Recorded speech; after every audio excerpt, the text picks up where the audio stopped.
Oi pessoal, tudo bem? Aqui é o professor Flávio André Silva, da disciplina de Língua Portuguesa, Orientação de Estudos e a eletiva YouTube e Mídias Sociais. Hoje nós estamos fazendo um teste de entrevista. Conosco, Ariane, eu deixo ela falar porque é gêmea, eu sempre confundo as duas. Ariane vai me entrevistar sobre o dia do trabalho, então assuma o papel.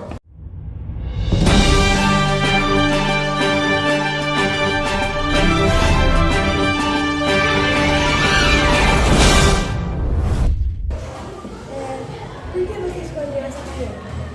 Por que eu escolhi a carreira de professor? Eu gosto muito de falar. E eu gosto muito de passar as minhas referências, os livros que eu li, os filmes que eu vi. E aí, em algum momento da vida, eu entendi que as pessoas prestavam atenção quando eu estava falando. E assim, todo mundo conversa, todo mundo presta atenção. Mas eu sentia algo que era diferente. Que quando eu falava, tal qual como liderança, quando eu falava, as pessoas paravam para ouvir. E não só isso, levava em conta o que eu estava falando. Então eu notei que eu era uma pessoa pertinente. E aí, em dado momento, eu pensei que eu podia usar esse superpoder para algo bom, para ajudar as pessoas de alguma maneira, para ensiná-los de alguma maneira. E aí, por muito tempo, eu me escondi por questões de complexos que eu tinha comigo mesmo, de ser albino, não querer tirar foto, não querer ficar em lugares com muitas pessoas. E aí, em dado momento, eu mudei a minha percepção e decidi, com 13 anos de idade, aconteceu uma coisa na minha vida que fez com que eu mudasse a chavinha. Eu decidi que todo mundo ia olhar para mim a partir daquele momento por algo que eu estivesse fazendo. E assim, e não apenas por parecer diferente. Então, a partir desse momento, eu comecei a usar mais isso, de estar sempre que tinha oportunidade, eu queria repassar um conhecimento, uma coisinha. E aí eu fiz teatro, já mexi com banda, já mexi com música, já mexi com produção de festas, já mexi com muita coisa, todas elas lidando com o público. E aí, quando eu finalmente vim para São Paulo, eu tive a oportunidade de finalmente estudar, fazer faculdade de letras, que eu queria muito escrever, eu escrevia bastante, eu queria publicar meus livros, queria trabalhar com publicação. E aí eu entrei na faculdade de letras pensando inicialmente em trabalhar com publicação, e aí surgiu a oportunidade, caiu a ficha, né, sobre dar aula. Eu já tinha um emprego, e aí assim que surgiu a oportunidade, eu migrei para a educação e não há nenhum arrependimento. Na verdade, a educação, ela soma tudo o que eu gosto de fazer, assim, de falar, de ser o centro das atenções, de ter contato com jovens, de estar sempre brincando e manter a ideia de estar sempre, de conseguir ajudar outras pessoas. Viu que eu tagarelo, né? Você realmente gosta dessa profissão? Gosto. Antes de ser professor, eu era técnico de segurança do trabalho. Antes disso, eu já fui ajudante de pedreiro, já trabalhava muito com teatro, trabalhando em feiras, participei de festival, a arte e a comunicação tem muito a ver comigo, assim. E aí, o trabalho do professor junta tudo isso, junta a questão do falar, do estar exposto, da responsabilidade do que fala, porque não é só porque eu tenho a posição de professor que posso chegar aqui e falar qualquer asneira. Não, tem uma preparação e ver o resultado disso, realmente, ver que o aluno leva em conta e vai reproduzir o que eu digo, vai levar isso para a vida, isso é muito bom. Então faz que eu gosto bastante da área de profissão, dessa profissão. O que você pretende fazer com a sua carreira? Normalmente, quando fala-se de profissão de carreira, pensa-se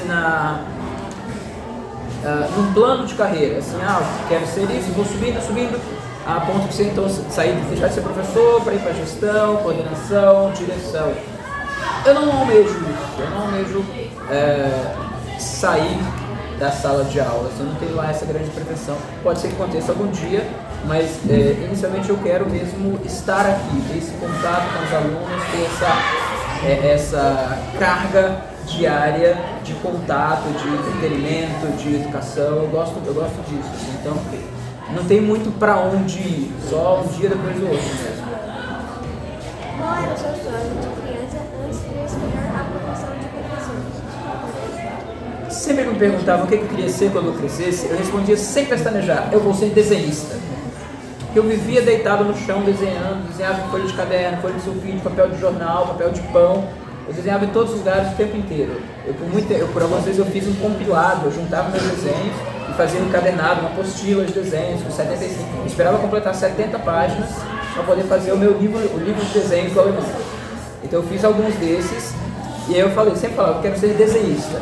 Aí eu já me envolvi com música, então eu já cantei, já toquei, já compus, eu já produzi eventos, eu já fui técnico de segurança do trabalho, já fui ajudante pedreiro, já dei palestra, já publiquei livro dos outros, já fiz edição de vídeo, já montei meu canal do YouTube, agora sou professor, fui técnico de segurança do trabalho, eu fiz 1 quintilhão de coisas, mas eu não fui desenhista, ainda não ganhei R$1 trabalhando como desenhista, não saiu dos planos, um dia eu fazer um evento, montar uma série de desenhos, só para falar, agora eu fiz, tá mãe? Qual a sala que mais se desempenha em produzir as atividades que você faz? É uma pergunta muito tendenciosa, muito capciosa.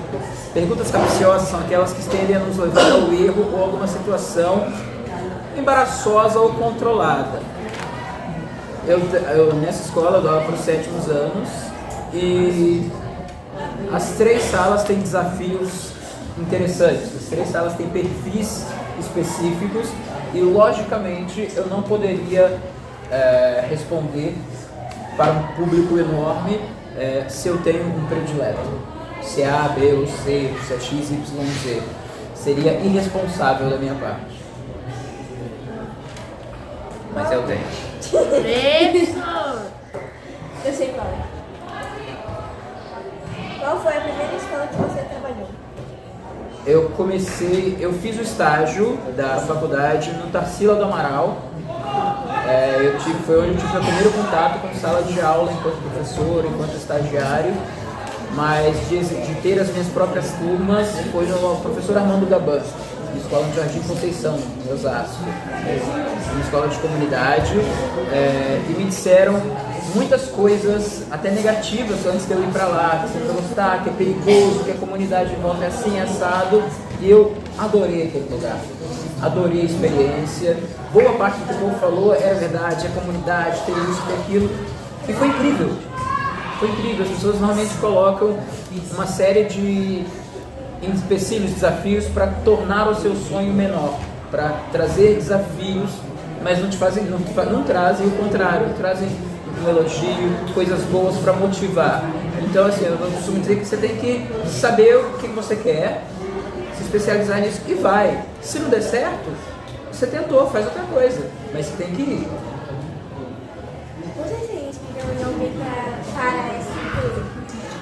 Se eu me inspirei em alguém para ser professor, eu tive vários ótimos professores, assim, que me motivaram, que aumentaram em mim esse desejo de executar aquele superpoder, né, da fala, enfim. Eu poderia citar alguns professores da minha infância, entretanto, na atualidade tem uma professora específica que é muito especial para mim, que é a minha esposa, que é também professora de português, assim como eu me tornei depois, e de fato a paixão com que ela faz as coisas, com que ela falava das atividades, com que ela se empenhava com as coisas da escola, das tarefas, das atividades, dos eventos, instigou em mim fazer aquela faculdade de letras não apenas para lidar com livros como editora, mas também para, de fato, embarcar na educação. Então, tem um ótimo exemplo de professorado na minha casa. Dentre as escolas que você trabalhou, qual que você mais gostou? Dentre as escolas que eu trabalhei, cada uma delas teve um peso especial. O Armando Gaban, como eu disse, por ser a primeira com as minhas turmas, de ter a responsabilidade de aprender as coisas na marra, eu entrei na pandemia, tinha uma série de questões que são excepcionais, que não são da rotina, mas que precisam, naquele momento da pandemia, da aula online, de usar a plataforma, de cobrar, mandar as atividades online, ter pouco contato direto com os alunos, para depois começar uma semana uma turma, outra semana outra turma, separar a mesma turma em turma A e B. E aí então tinha uma série de questões que perduraram alguns meses, que fizeram com que aquela experiência fosse única. Então lá é uma escola que eu tenho muito carinho por ser a primeira, por ter aprendido o caminho das pedras. O Tarsila foi onde eu fiz o meu estágio e onde hoje eu dou aula de inglês. É um lugar que eu gosto bastante também. Eu passei 2 anos no Rosa Bonfiglioli, também dando português e inglês. É um lugar onde eu aprendi, porque foi minha primeira experiência enquanto PEI, Programa de Ensino Integral. Aprendi coisas que na escola regular não tem. E assim que me prepararam para o enfrentamento das burocracias, das dificuldades, do excesso de trabalho. Então, o Rosa, eu gostava muito da equipe dos professores que tinha lá. Aquela equipe dos professores do Rosa Bonfiglioli foi a mais legal que eu não tive oportunidade. Mas... E agora eu estou na Mangaban, é uma escola que eu estou gostando bastante, e aqui eu estou trabalhando exclusivamente com português no ensino fundamental. A experiência é diferente. Então cada escola, cada lugar que a gente passa, tem algo para nos ajudar, nos agregar. O que você mais gosta de fazer na escola? O que eu mais gosto de fazer na escola, né? Tenho lecionar, logicamente, que eu dou aula, mas eu gosto muito da interação com os alunos. Nos intervalos. Normalmente na escola integral o intervalo é muito longo, é 1 hora de intervalo, então eu reúno com alguns amigos, com alguns alunos. Eu faço RPG na escola para ensinar os alunos do 6º e 7º ano sobre interação social, eu estimulo o raciocínio lógico, criativo, estimular a criatividade, imaginação. E discutir um jogo, eu jogo RPG desde meus 12 anos de idade, é um negócio que eu gosto bastante. Então, além de jogar RPG com 2 turmas, segunda, terça com uma, quarta e quinta com outra, eu também levo jogos de cartas, jogos de tabuleiro, para jogar com os alunos no intervalo, crio gincanas. Então, eu gosto dessa interação, de estar sempre por ali. Inclusive, eu fico mais no pátio com os alunos, ou na biblioteca com os alunos, do que na sala dos professores com os colegas. Normalmente, quando eu tenho um tempinho livre, eu vou me interagir com os alunos. Então acho que essa é a parte que eu acho mais legal aqui, assim, da maneira com que os alunos compram as coisas que eu trago, as brincadeiras, os jogos, as interações. Por fim, foi isso. Obrigado, pessoal, então, por vir até aqui. Deixe suas perguntas nos comentários, deixe suas sugestões, elogios e críticas. Obrigado mesmo, até a próxima.